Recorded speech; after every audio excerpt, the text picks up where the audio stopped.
पहिली बातमी आहे अर्थातच राजकीय आखाड्याची, कारण सरकारच्या एका निर्णयामुळे विरोधकांच्या हाती आयतं कोलीत सापडलाय आणि हा विषय आहे वाईन विक्रीचा।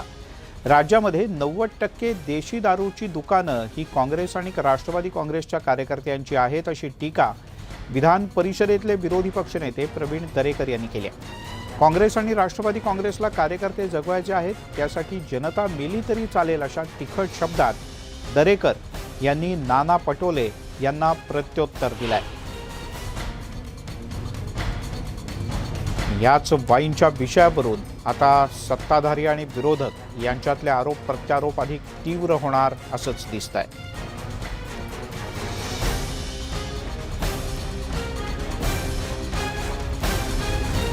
यापूर्वी सुद्धा भाजपनं या निर्णयाला विरोध केलाय। भाजपच्या सर्वच नेत्यांनी राज्य सरकारच्या या निर्णयाला विरोध केलाय। एवढंच नाही तर राज्यातलं आघाडी सरकार हे महाराष्ट्राला मध्यराष्ट्र करतंय की काय अशा प्रकारचाही थेट गंभीर आरोप करण्यात आला। यावर सरकारकडून निर्णयाची पाठराखण करण्याचाही प्रयत्न केला गेला।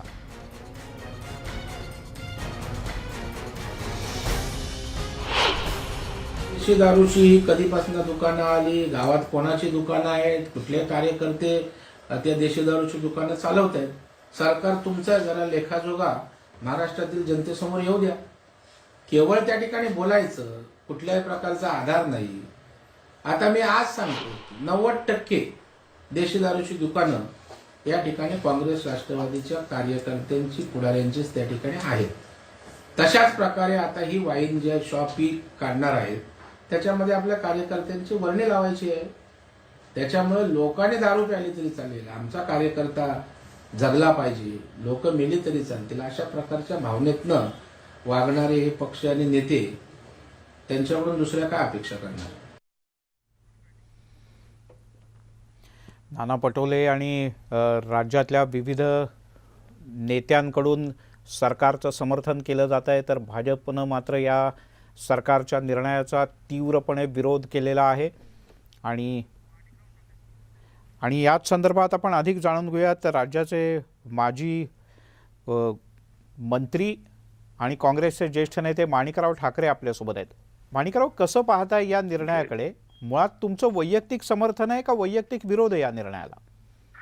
शेवटी प्रशासनाचा निर्णय आहे, परंतु या संदर्भामध्ये जे विरोधी पक्षांकडनं सातत्यानं शासनावर किंवा काँग्रेस पक्षांवर अशा प्रकारे आरोप प्रत्यारोप केले जात आहेत, त्यांच्या लक्षात आलं पाहिजे की ज्या वेळेला चंद्रपूरची दारूबंदी त्या ठिकाणी झाली तर त्यावेळेला त्या ठिकाणची दुकानं स्थलांतरित करून इतर ठिकाणी देण्याचं काम बीजेपीनेच केलं आणि मोठ्या संख्येनं ही जी दुकानं आहेत ते सुद्धा बीजेपीला मदत करणाऱ्या लोकांकडे मोठ्या प्रमाणामध्ये ही दारूची दुकान आहेत। त्यामुळे अशा प्रकारे पक्षीय स्तरावरून याला विषय घेण्यापेक्षा की त्यामध्ये शासनाने निर्णय घेतलेला आहे, जाणीव ठेवून निर्णय घेतलेला आहे की त्यातून शेतकऱ्यांचा फायदा होत असेल तर शेतकऱ्यांकरता हा निर्णय घेतला पाहिजे। पण माणिकराव, याच्यात फक्त शेतकऱ्यांचा फायदा आहे का सरकारचाही फायदा आहे? म्हणजे सरकारला महसुली वाढ मिळणार आहे, सरकारने अबकारी कर पण वाढवलाय ना? फार काही त्याच्यामध्ये फार मोठ्या प्रमाणात महसुली वाढ होईल असं नाही आहे, परंतु आपल्याला माहित असेल अनेक वर्षापासून मीही पाहतोय नाशिक जिल्ह्यामधून द्राक्ष पिकवणारी जी आहेत त्यांची मोठ्या प्रमाणात मागणी राहायची की आम्ही द्राक्ष पिकवतो परंतु आमच्या कंपन्या घेत नाहीयेत, त्या ठिकाणी वाईन विकल्या जात नाही, तेव्हा प्रचंड नुकसान आम्हाला होत आहेत। अनुदानाची अनेक वेळेला त्यांनी मागणी केली आणि त्यांच्या मदतीकरता जर शासन निर्णय घेत असेल तर ते मला तरी वाटतं की शेतकऱ्यांच्या हिताच असेल। साहेब, ठीक आहे, शासनाला काही फार मोठा त्याच्यातून रेव्हेन्यू मिळेल अशा प्रकारचे काही त्यांनी ज्या पद्धतीनं आज काही दुकानांमध्ये विकण्याचा निर्णय घेतला आहे त्याच्यामधून मिळेल असं मला वाटत नाही। शेतकऱ्यांच्या हिताचा जास्त निर्णय असं मला वाटतं। बरं माणिकराव, तुम्ही न्यूज 18 लोकमतशी बोललात त्याबद्दल धन्यवाद। राज्यातल्या आघाडी सरकारमधले जवळपास सगळेच मंत्री वाईन विक्रीचं समर्थन करतात, पण याच मुद्द्यावरून सरकारवर टीका होत असताना आरोग्य विभाग मात्र मद्यपानाला प्रोत्साहन देऊ शकत नाही। द्राक्ष बागायतदार शेतकऱ्यांसाठी हा निर्णय घेतला असेल असं आरोग्यमंत्री राजेश टोपे यांनी म्हटलंय। आम्ही कुणालाही वाईन प्या असं म्हणू शकत नाही. मद्यपान हानिकारक आहेच आणि त्याविषयी जागृती करत असल्याचंही राजेश टोपे यांनी नमूद केलंय.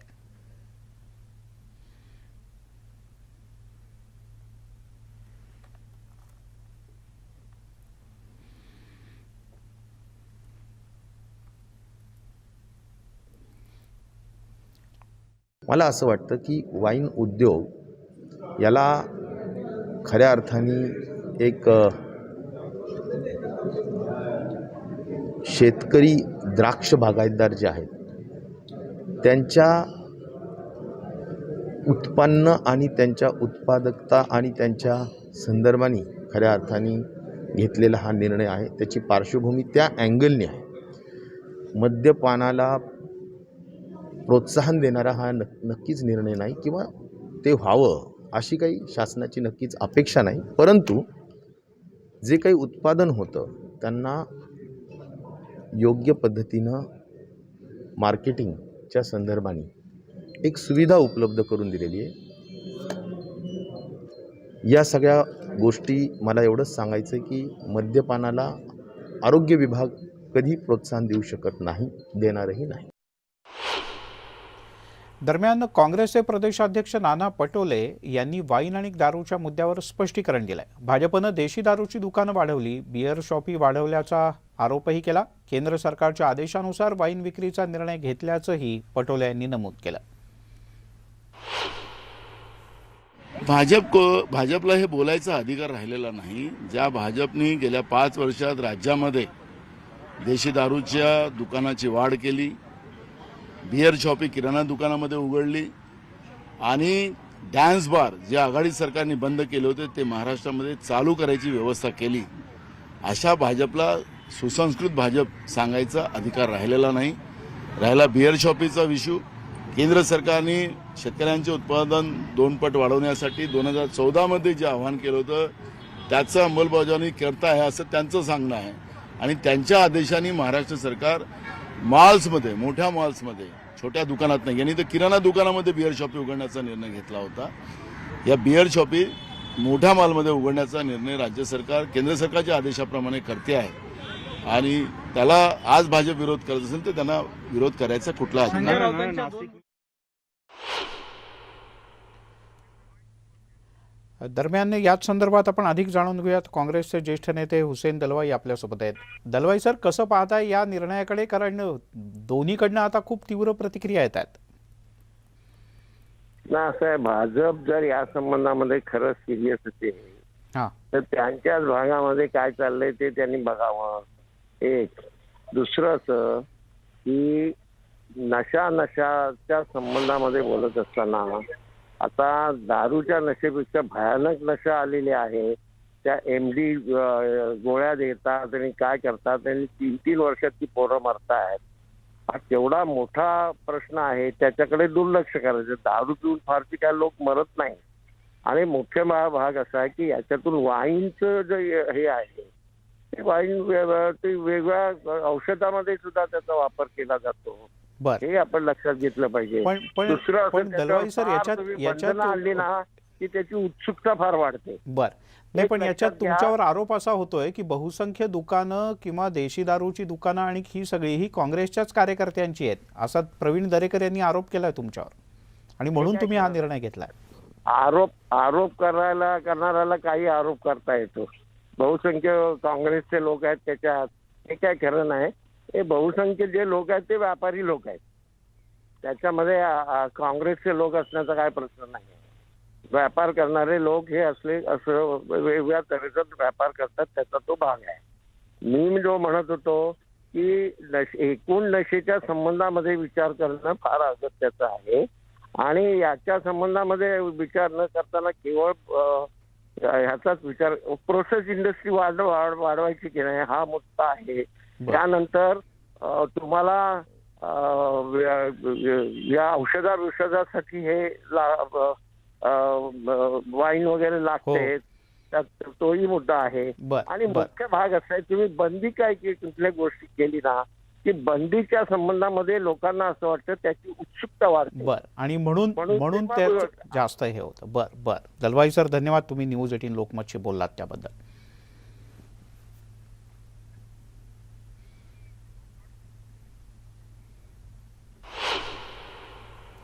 किराणा दुकानांमध्ये वाईन विक्रीच्या मुद्द्यावरून अमरावतीचे खासदार नवनीत राणा यांनी सुद्धा जोरदार टीका केली. सरकार शेतकरी आणि बीज हे विषय महत्त्वाचे मानत नसल्याचाही त्यांनी आरोप केला.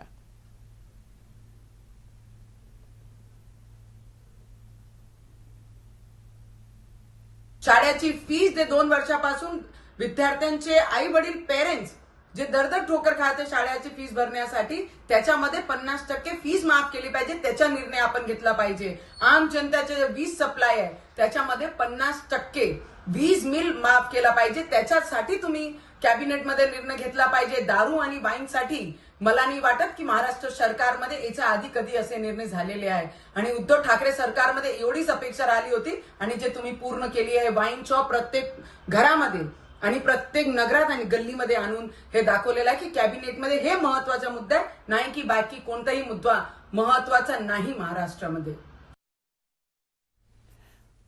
वळूयात पुढच्या बातमीकडे. व्हाय आय किल्ड गांधी हा चित्रपट आणि त्या संदर्भातले आरोप प्रत्यारोप हे आता थेट दिल्लीपर्यंत पोहोचलेत.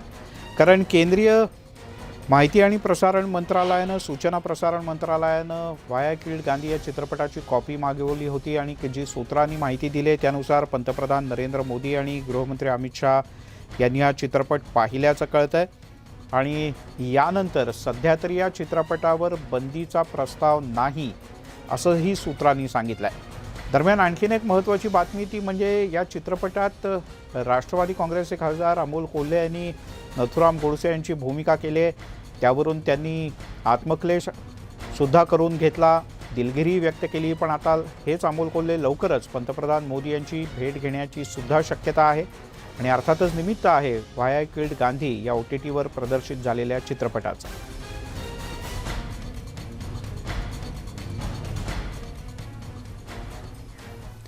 दरम्यान काँग्रेसचे प्रदेशाध्यक्ष नाना पटोले यांनी व्हाय आय किल्ड गांधी या चित्रपटावर बंदी घालण्यासाठी पंतप्रधान नरेंद्र मोदी यांना एक पत्र लिहिलं आहे.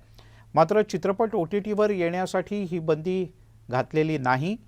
पण जर हा चित्रपट राज्याच्या सिनेमागृहांमध्ये प्रदर्शित होणार असेल तर तो आम्ही प्रदर्शित होऊ देणार नाही असंही नाना पटोले म्हणालेत. दुसरीकडे चित्रपटावर बंदी न घातल्यानं केंद्र सरकार हे गांधींच्या हत्येचं समर्थकच आहे असा आरोपही पटोले यांनी करून टाकलाय. व्हाय आय किल गांधी या चित्रपटाचं प्रदर्शन आजपासून सुरुवात झाली आहे आणि काँग्रेस पक्षाने तो चित्रपट OTTवर प्रदर्शित नाही व्हावा यासाठी मागणी केली होती.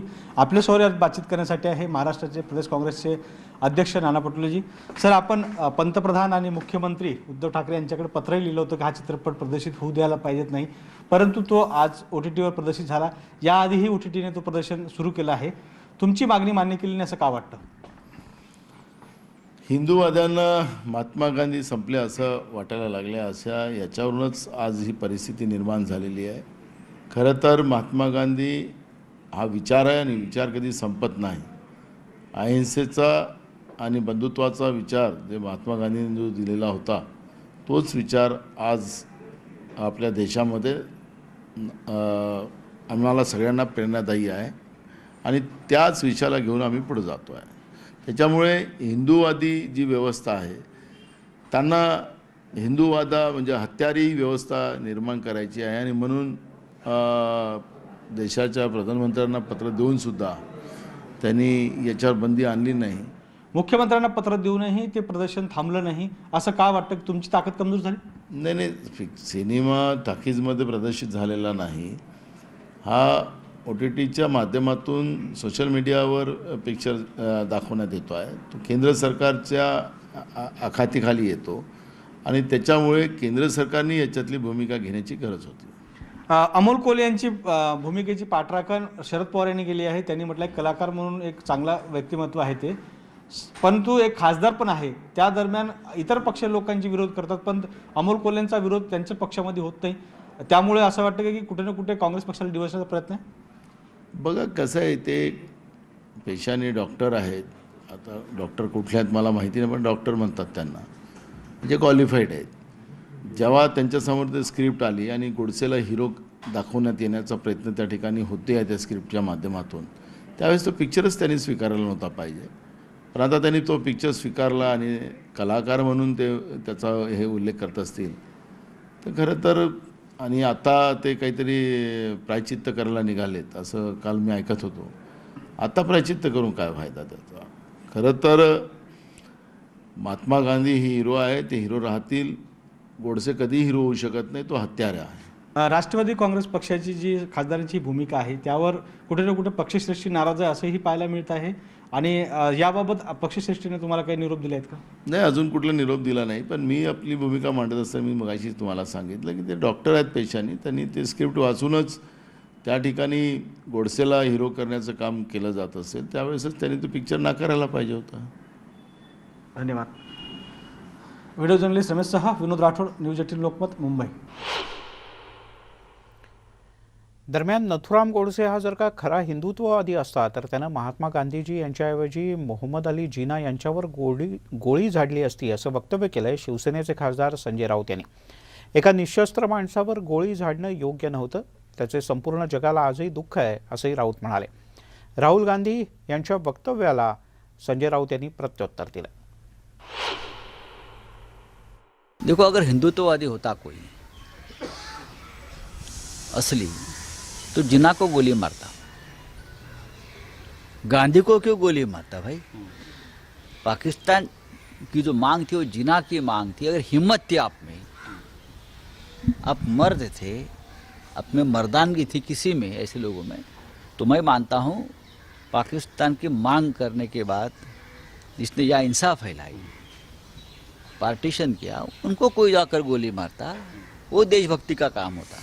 गांधी जी को गोली मारना निशस्त्र एक फकीर को, मैं मानता हूँ ये ठीक नहीं था. उसका तो पूरे विश्व को दुख हुआ है, आज भी है. महात्मा गांधीजींची आज 74वी पुण्यतिथी. या पुण्यतिथीच्या निमित्तानं महात्मा गांधीजी यांना देशभरात नव्हे तर जगभरात आदरांजली वाहिली जाते. दिल्लीमध्ये महात्मा गांधीजी यांच्या स्मृतीस्थळावर जाऊन पंतप्रधान नरेंद्र मोदी यांच्यासह अनेक मान्यवरांनी त्यांना श्रद्धांजली वाहिली. आज संध्याकाळी नरेंद्र मोदी या इथे आयोजित केलेल्या एका कार्यक्रमालाही काही वेळ उपस्थित होते. यावेळेला सर्वधर्मीय प्रार्थनेचं सुद्धा आयोजन करण्यात आलं होतं.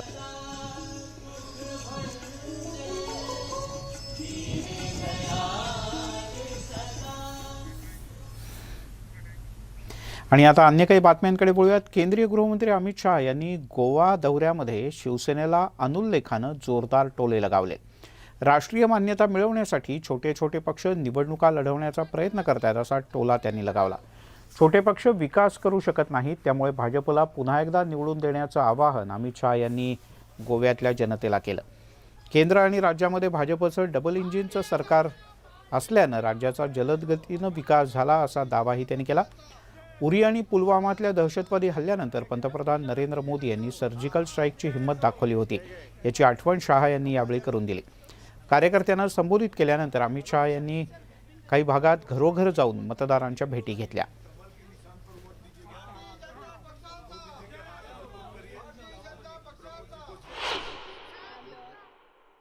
गोवा के युवाओं को रोजगार अगर कोई दे सकता है तो केवल और केवल नरेंद्र मोदी और प्रमोद सावंत के नेतृत्व में भारतीय जनता पार्टी, और कोई पार्टी यहां पर स्थिर शासन देने के लिए नहीं आई. किसी को ऑल इंडिया राजनीतिक दल बनना है तो थोड़े बहुत वोट चाहिए तो गोवा से बटोर लो तो शायद मान्यता बच जाए. कोई अपना अकाउंट खोलना चाहता है, ये सरकार नहीं बना सकते भाई.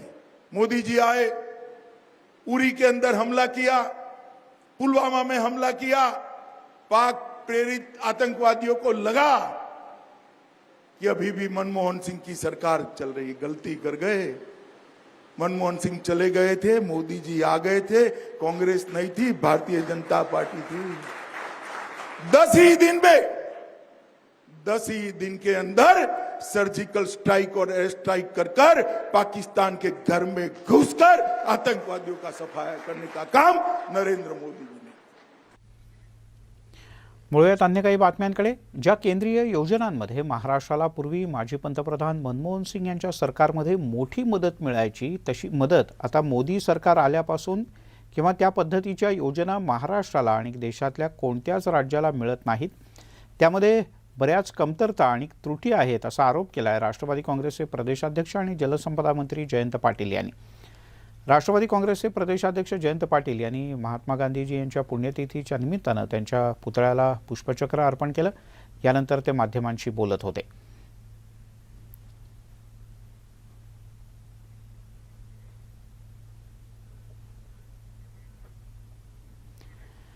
दहावी आणि 12वीच्या संदर्भातील एक महत्त्वाची बातमी ती म्हणजे वेळापत्रकानुसारच परीक्षा होणार आहेत. तेव्हा 10वी आणि 12वीच्या विद्यार्थ्यांनी अन्य कोणत्याही प्रकारच्या बातम्यांवर विश्वास न ठेवता अभ्यासाला लागावं असं म्हटलंय शिक्षण मंत्री वर्षा गायकवाड यांनी. परीक्षा ऑफलाईन पद्धतीनंच होतील. विद्यार्थी आणि पालकांनी संभ्रमात राहू नये असंही त्यांनी आवर्जून नमूद केलं. परीक्षेची सर्व तयारी झाली आहे. परीक्षा देणं हे अत्यंत महत्त्वाचं आहे. कोरोनामुळे अनेकदा परीक्षा रद्दही कराव्या लागल्या. आता परीक्षा रद्द झाल्या तर त्याचा परिणाम निकाल आणि प्रवेशावर होईल. गेल्या 2 वर्षात विद्यार्थ्यांचं मोठं नुकसान झालंय. त्यामुळे आता ठरलेल्या वेळापत्रकानुसारच परीक्षा होणार असं वर्षा गायकवाड यांनी स्पष्ट केलं.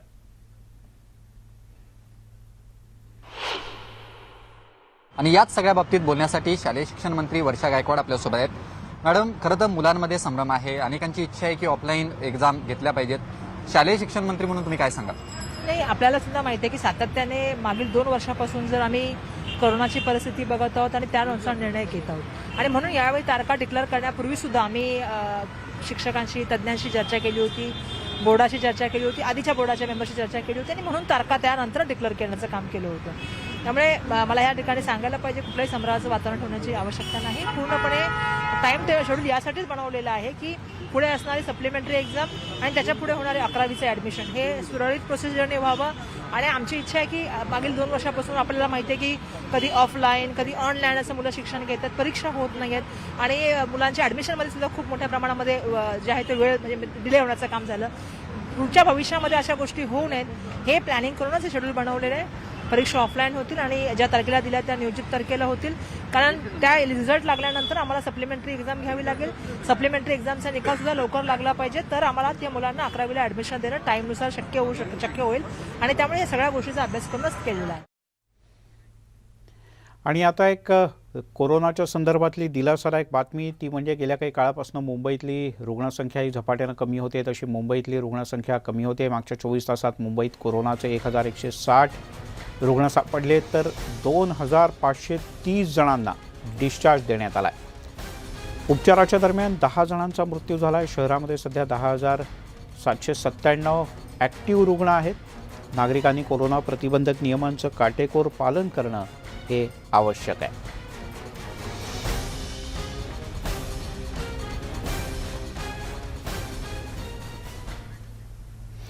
पिंकी एक सफाई कर्मचारी होती. हातानं सफाई करण्यासाठी तिच्यावर दबाव टाकला जात होता. सन्मानानं काम करण्याकरता संघर्ष करणाऱ्या पिंकीसाठी ते काहीसं धोक्याचं होतं. पण यावेळेला तिला एक शाळा मिळाली आणि यानंतर तिचं सगळं आयुष्यच बदलून गेलं. पाहुयात मिशन पाणीचा हा खास रिपोर्ट.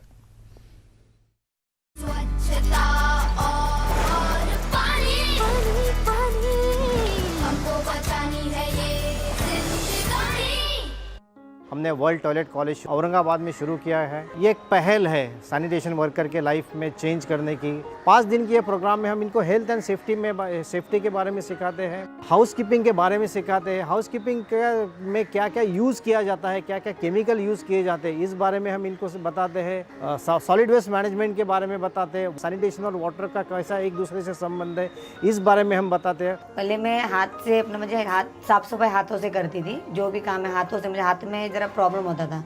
मुझे झुके घर पहुँचनी सब साफ सफाई करना तो मुझे उसका जानकारी नहीं था. मुझे वर्ल्ड टॉयलेट का जब पता चला तो मैं उधर ट्रेनिंग लेने चले गई थी. कम से कम एक महीना कुछ मुझे लोग ट्रेनिंग दिए. फिर उसके बाद मैं थोड़ा उधर काम जॉब पे भी जाती थी और ट्रेनिंग मिली तो उससे मुझे जानकारी मिला कि ये चीज़ ये हाथों से किया जाता है और ये चीज़ नहीं किया जाता है. तरह से ये प्रोग्राम को डिज़ाइन किया गया है. और ये सिर्फ प्रोग्राम को डिज़ाइन नहीं किया है कि उसके लाइफ में, उसके करियर में, उसके पर्सनल फैमिली में एक डिग्निटी वाला पार्ट कैसा हो, that is the one of the objective है ये प्रोग्राम का। महामारी में वर्ल्ड क्वालिटी टॉयलेट से मुझे मदद मिली, तो वो मुझे अकाउंट में जब पैसा उनका आया तो वो फ़ोन करके बोले कि आपको मुझे हमने मदद की बोल के, तो उस टाइम मुझे यकीन नहीं आया था, तो मैं खुद जाके चेक कर तो मुझे 5,000 का उनसे मदद मिला। तो मुझे खुशी तो बहुत हुई थी कि उस टाइम किसी को मदद ना मिलते मुझे मिली। तो उस टाइम मैं छोटा मोटा मतलब कारोबार मतलब दुकान घर में खुद का एक शॉप खोली। बाहर की लेडीज़ जो आती सामान वामान लेते हैं उनकी उधारी खाता है मेरे पास, तो उनको भी थोड़ी मदद मिली। आज उन लोग भी चाहे तो जो भी चीज़ें से लेके जाते, क्योंकि इधर पे बहुत सारी दुकानें जो किसको उधारी नहीं दे पा रहे, लेकिन इधर पे जैसा मेरे को मदद मिले चाहती हूँ दो लोगों को मदद मिले।